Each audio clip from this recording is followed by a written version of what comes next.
Halo Sobat Pembelajar, apa kabar?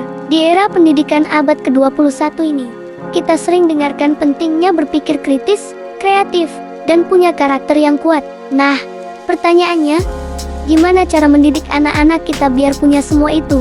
Hari ini, kita akan kupas tuntas sebuah model pembelajaran yang super relevan untuk menjawab tantangan zaman. Namanya model WDD. Mungkin sebagian dari kalian baru pertama kali dengar. Tenang, namanya memang terdengar ilmiah, tapi konsepnya sangat praktis dan powerful. OIDD ini adalah singkatan dari 5 tahapan: Orientation, Identify, Discussion, Decision, dan Engage in Behavior. Model ini unik karena merupakan pengembangan dari beberapa model pembelajaran yang sudah ada sebelumnya, seperti model pembelajaran sosial dan model sistem perilaku. Tujuannya bukan cuma bikin siswa pintar secara akademik atau kognitif, tapi yang lebih penting, membentuk karakter, etika, kemampuan memecahkan masalah, dan mengaplikasikannya dalam perilaku nyata. Keren banget, kan?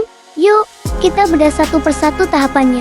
Tahap pertama adalah orientation atau orientasi. Di sini, peran guru sangat penting. Guru bukan sekadar masuk kelas dan langsung kasih materi. Tugas guru adalah mempersiapkan siswa, baik secara mental maupun emosional.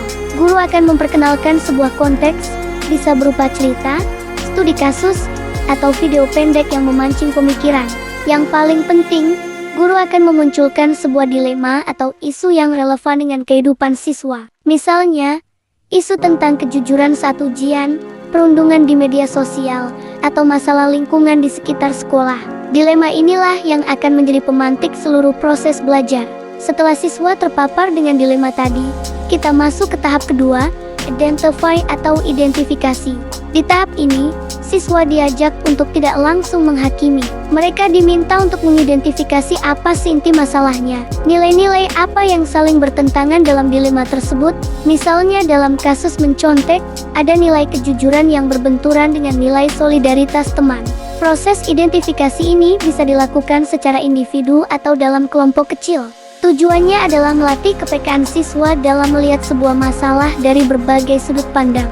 Nah, setelah masing-masing punya hasil identifikasi, saatnya masuk ke tahap ketiga, discussion atau diskusi. Ini adalah jantung dari model WDD. Siswa akan berkumpul dalam kelompok untuk mempresentasikan hasil identifikasi mereka. Disinilah terjadi tukar gagasan yang seru. Mereka akan saling berargumen, mempertahankan pendapat dengan data, dan mendengarkan perspektif teman yang mungkin sama sekali berbeda. Guru berperan sebagai fasilitator, memastikan diskusi berjalan dengan baik dan semua siswa mendapat kesempatan untuk berbicara. Proses ini melatih kemampuan komunikasi, kolaborasi, dan berpikir kritis secara bersamaan. Setelah berdiskusi dan melihat masalah dari banyak sisi, sekarang waktunya mengambil sikap. Inilah tahap keempat, decision atau pengambilan keputusan. Berdasarkan diskusi yang mendalam tadi, setiap kelompok atau individu ditantang untuk mengambil sebuah keputusan. Keputusan ini bukan sekadar jawaban benar atau salah, tapi sebuah keputusan etis atau solusi terbaik atas dilema yang dihadapi. Misalnya, apa yang akan mereka lakukan jika melihat teman mencontek? Apa solusi yang bisa mereka tawarkan untuk mengurangi sampah plastik di kantin? Tahap ini melatih tanggung jawab dan kemampuan membuat pilihan yang bijaksana. Dan yang terakhir, inilah yang membedakan OIDD dengan model lain. Tahap kelima, engage in behavior atau terlibat dalam perilaku.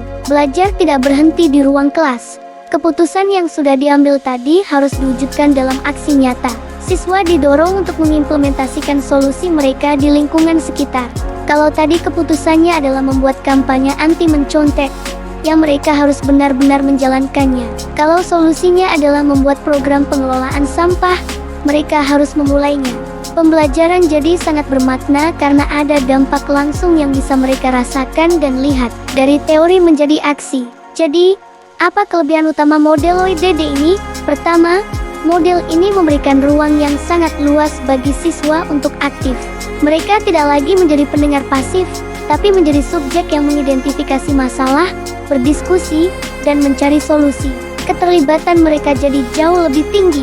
Kedua, fokus pada pengambilan keputusan dan aksi nyata membuat pembelajaran menjadi relevan dan berdampak. Siswa melihat langsung koneksi antara apa yang mereka pelajari di kelas dengan kehidupan sehari-hari. Dan ketiga, model ini secara holistik mengembangkan kompetensi abad 21 dan karakter siswa. Dari berpikir kritis, berkomunikasi, berkolaborasi, hingga menjadi individu yang beretika dan bertanggung jawab.